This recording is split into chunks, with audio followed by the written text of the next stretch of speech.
बल ने कहा जी, जो कानों से सुनते हैं वो झूठ है, जो आंखों से देखते हैं वो सच है।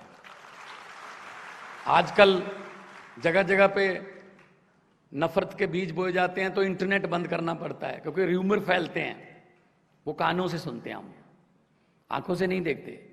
अफवाहें कानों से फैलती हैं, आंखों से नहीं फैलती।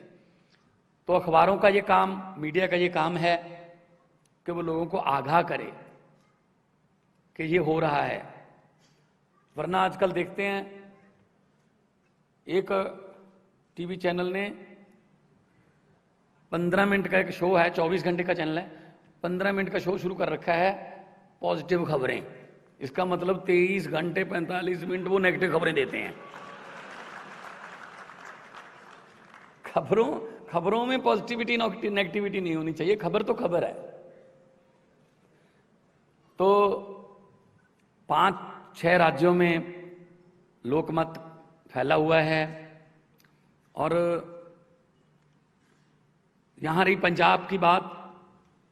बहुत बड़ा मैंडेट, बहुत बड़ा फतवा पंजाबियों ने आम आदमी पार्टी को दिया। इतिहास में इससे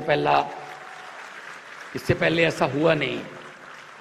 जब इतना बड़ा मैंडेट आता है, फतवा आता है, तो हौसला तो बढ़ता ही है, लेकिन जिम्मेदारी भी डबल ट्रिपल हो जाती है। क्योंकि मैं इस बात के लिए खुशकिस्मत हूं कि हमारे नेशनल कन्वीनर के पास इससे भी बड़े फतवे को संभालने का तजर्बा है। 70 में से 67 आउट ऑफ 70 इससे भी बड़ा फतवा उन्होंने संभाला, और लगातार आगे बढ़ते जा रहे हैं। तो पंजाब की सबसे बड़ी चुनौती और देश की सबसे बड़ी चुनौती लगभग सेम है। करप्शन हमारी देश की बहुत बड़ी समस्या है। हमने आते ही एक एंटी करप्शन हेल्पलाइन जारी कर दी कि अगर सरकारी ऑफिस में या कहीं पे भी सरकारी अधिकारी आपसे पैसे मांगे कि ये फॉर्म तभी भरा जाएगा, पहले इतने पैसे दो, तो मना मत करना। अपनी जेब में से, इधर की जेब में से पैसे निकाल के दे देना, इधर वाली जेब से मोबाइल निकाल के एक वीडियो बना लेना और हमें भेज देना। आप यकीन मानो अब सरकारी अधिकारियों ने अपने दफ्तरों के सामने लिखा हुआ है कि यहां पर रिश्वत देना पाप है। हमने पाप को पहचाना और पाप को पुण्य में बदल दिया। लोग कहते हैं जी ये तो बहुत बड़ा काम हो गया हमारा। तो मैं ये नहीं कहता 100% बंद हो गया, ताना बाना अभी 70 साल का उलझा हुआ है, कर लेंगे। हमने पंजाब के पैसे को लूटने वालों को पहचानना शुरू किया। हमारे यहां एक एक्ट बनाया था। एक्ट बनाने वालों ने अपने ही पक्ष में, एक बार आप एमएलए बन गए, अगली बार नहीं बने तो आपको 75,000 रुपये पेंशन मिलेगी। आप 2 बार बन गए, तीसरी बार नहीं बने तो 50,000 और ऐड हो जाएगी। आप 4 बार बन गए, 5वीं बार नहीं बने तो 50,000 आपकी पेंशन बढ़ती जाएगी। 7-7, 8-8 बार जीते हुए हैं। हैरानी की बात यह है विजय जी कि बहुत से एमएलए ऐसे हैं पंजाब में जिनको हारने में फायदा है, क्योंकि जीतते हैं तो सैलरी मिलती है, हारते हैं तो पेंशन मिलती है। सैलरी है 85,000 और हारते हैं तो पेंशन मिलती है 4.5 लाख। तो हमने बोल दिया कि जी सेवा, हाथ जोड़कर वोट मांगते हो कि हमें सेवा का मौका दीजिए। हम सेवा की इतनी पेंशन नहीं दे सकते। एक एमएलए एक पेंशन, चाहे 10 बार बनो चाहे 5 बार बनो। ये बहुत ही लोगों ने वेलकम किया इस फैसले का। खेती, क्योंकि पंजाब एग्रेरियन स्टेट है, धान उगाने की वजह से हमारे पानी का जो लेवल है धरती का बहुत डेंजरस लेवल पर नीचे चला गया है। मतलब मारूथल बनने की कगार पर खड़े हैं। हमको पानी बचाना है। हमारी स्टेट का नाम पानियों पर है, 5 आब। 5 पानी, लेकिन हमारा धरती का पानी खत्म हो रहा है, नदियों का पानी पोल्यूटेड हो गया। गुरु नानक साहब ने अपनी बानी में लिखा था, पवन गुरु पानी पिता माता धरत महत। पवन हवा, हवा को गुरु का दर्जा, पानी को पिता का दर्जा, धरती को माता का दर्जा, लेकिन बदकिस्मती से हम इन तीनों दर्जों को कायम नहीं रख पाए। हम मिलकर सारे 3 को पंजाबी जो हैं, पूरी दुनिया में जितने पंजाबी बसते हैं, हम मिलकर इन तीनों दर्जों को कायम करेंगे और पंजाब को दोबारा पंजाब बनाएंगे। ड्रग्स की बहुत बड़ी समस्या है। हमारे युवा जो हैं वो बहुत बड़ी संख्या में ड्रग्स में चले गए। असल में उनका कसूर नहीं मानता मैं, असल में बेरोजगारी है। अगर उनको काम मिले तो वो नहीं जाएंगे ड्रग्स की तरफ। पंजाबी दी कहावत है, बेला मन शैतानी दा कर। अगर वो फ्री रहता है तो कुछ ना कुछ उल्टा सीधा करेगा। अब हमारे यहाँ ट्रेंड है, या तो बाहर चले जाओ आईलेट्स करके, जब विदेश में पेरेंट्स भी कहते हैं बेटा चला जाए यहाँ से, वरना तो ड्रग्स में ना चला जाए। तो हम उस पर बहुत सिस्टेमेटिकली काम कर रहे हैं। और वो पंजाब जो कबड्डी के खिलाड़ियों के लिए जाना जाता था, वो पंजाब जो दारा सिंह मिल्खा सिंह के लिए जाना जाता था, वो पंजाब जो फौज के जर्नैलों के लिए जाना जाता था, उस पंजाब को दोबारा फिर पंजाब बनाएंगे। और नौजवान युवा और नौजवान लड़के लड़कियों के हाथों में टिफिन देंगे, टीके नहीं मिलेंगे उनके हाथ में। टिफिन देंगे ताकि वो काम पे जाएं, शाम को घर पे आएं, यहीं पे अपने परिवार में अपना जीवन बसर करें। आपके दोस्त भी होंगे बहुत से, पंजाब में रिश्तेदारियां भी होंगी, या पूछ लो कोई ऐसा आदमी आपने देखा है जो नौकरी भी करता हो और ड्रग्स भी लेता हो? नहीं, हो ही नहीं सकता, उसके पास टाइम ही नहीं होता।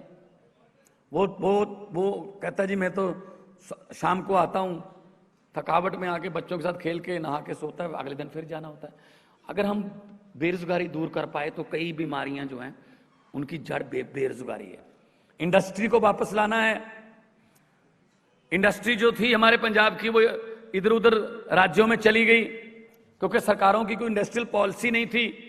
कोई आता था, मैंने ये प्लांट लगाना है जी, मैं 10,000 लड़के लड़कियों को काम दे दूंगा, रोजगार दे दूंगा। वो कहते उनको छोड़ो, हमें क्या दोगे ये बताओ।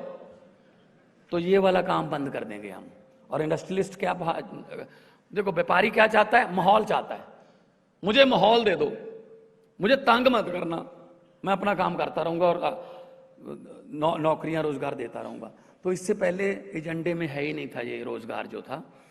हमने अभी 50वां दिन हुआ है, पिछली 5 तारीख को 50 दिन हुए सरकार बने हुए, 26,454 नौकरियों का नोटिफिकेशन निकाला है। सरकारी नौकरियां हैं सभी, और डिग्री के मुताबिक नौकरी मिलेगी, कोई रिश्वतखोरी या किसी की सिफारिश नहीं चलेगी। तो ऐसा चाहते हैं हम पंजाब, जो पहले नंबर 1 स्टेट होती थी पंजाब, आज पता नहीं लास्ट वाले लास्ट 5 में हमारा जो है नंबर आता है। क्यों आता है? क्योंकि हमें जो पॉलिटिकल विल पावर रखने वाली लीडरशिप नहीं मिली। डिब्बों का कोई कसूर नहीं होता, वो तो उधर ही जाते हैं जिधर इंजन लेके जाता है। अब इंजन ही हमने 90 साल पुराने लगा रखे थे, अब क्या करें। दिल्ली वालों ने पहले इंजन बदला, latest model engine Arvind Kejriwal लगाए गए, दिल्ली की गाड़ी पटड़ी पे आ गई।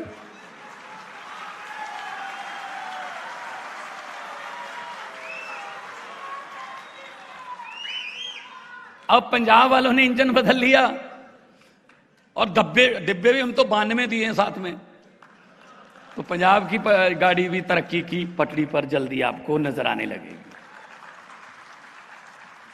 प्रॉब्लम यह नहीं है कि हमें किसने लूटा। अंग्रेजों ने 200 साल लूटा, जम के लूटा, लेकिन आज अंग्रेज शर्मिंदा होंगे शायद कि हमने 200 साल में उतना काम नहीं किया जितना ये वाले 2 साल में कर देते हैं। अपनों ने लूटा। लोहे और सोने की दुकान आमने सामने थी बाजार में। एक दिन सोने ने लोहे से कहा कि भाई हथौड़ा तुझे भी पड़ता है, हथौड़ा मेरे भी पड़ता है, तू ज्यादा शोर नहीं करता, आधे बाजार में तेरी आवाज आती है। हथौड़ा, सोना बोला हथौड़ा मेरे भी पड़, तो हथौड़ा मेरे पे भी चलता है। कभी मेरी आवाज दुकान से बाहर सुनी है? तो लोहे ने कहा बिल्कुल सही बात है, हथौड़ा तेरे पे भी चलता है, हथौड़ा मेरे पे भी चलता है, तो तेरी आवाज कम आती है क्योंकि हथौड़ा तेरे लिए, लोहे का हथौड़ा तेरे लिए बेगाना है। बेगानों को काम ही पीटना है, बेगाने तो पीटेंगे, दुख देंगे, कष्ट देंगे, लेकिन मेरा दर्द इसलिए ज्यादा है कि मुझे मेरे अपने पीटते हैं। लोहे का ही हथौड़ा है और लोहे को ही पीटता है। तो हमें दर्द इस बात का है, हमें अपने लूट रहे हैं हम। बेगानों का तो काम ही ये था ना, लूटने ही आए थे, अब अपने लूट रहे हैं। ये दर्द है बहुत बड़ा, देश की जनता का दर्द है। तो हम अपने देश के लिए कुछ भी करना पड़े करेंगे। हम मेरा भारत महान सिर्फ ट्रकों के पीछे लिखकर नहीं बना सकते, उसके लिए हमें इकट्ठे होके सबको एफर्ट्स करने होंगे। स्पोर्ट्स में और डिजिटल टेक्नोलॉजी में लेटेस्ट, अब तो खुल गई, पूरी दुनिया खुल गई है, अब तो कोई प्रॉब्लम नहीं है।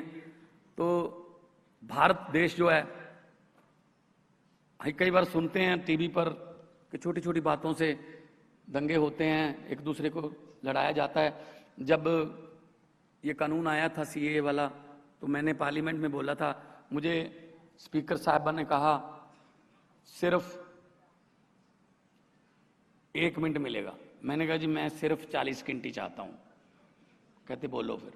मैंने कहा मैं तो यही कहना चाहता हूं कि कौम को कबीलों में मत बांटिए, लंबे सफर को मीलों में मत बांटिए। एक बहता दरिया है मेरा भारत देश, इसको नदियों और झीलों में मत बांटिए। तो एक दरिया की तरह इस देश को चलाएंगे, और दरिया अपना रास्ता खुद बनाता है, दरिया को कोई रोका नहीं जा सकता। और जो करप्शन भ्रष्टाचार करने वाले हैं उनसे मैं यही बात कहूंगा कि जितने मर्जी इकट्ठे कर लो, पैसे हीरे मोती, जितने मर्जी इकट्ठे कर लो, पैसे हीरे मोती, मगर ख्याल इतना रहे कफन पे जेब नहीं होती। बहुत बहुत धन्यवाद, बहुत बहुत मेहरबानी। देश के लिए सब कुछ करेंगे, और मैं फिर एक बार आपका धन्यवाद करता हूं, आपने इतने प्यार से और मेरा मान सम्मान बढ़ाया। मैं आपका बहुत बहुत आभारी हूं। बहुत बहुत मेहरबानी। जय हिंद, नमस्कार, सत श्री अकाल।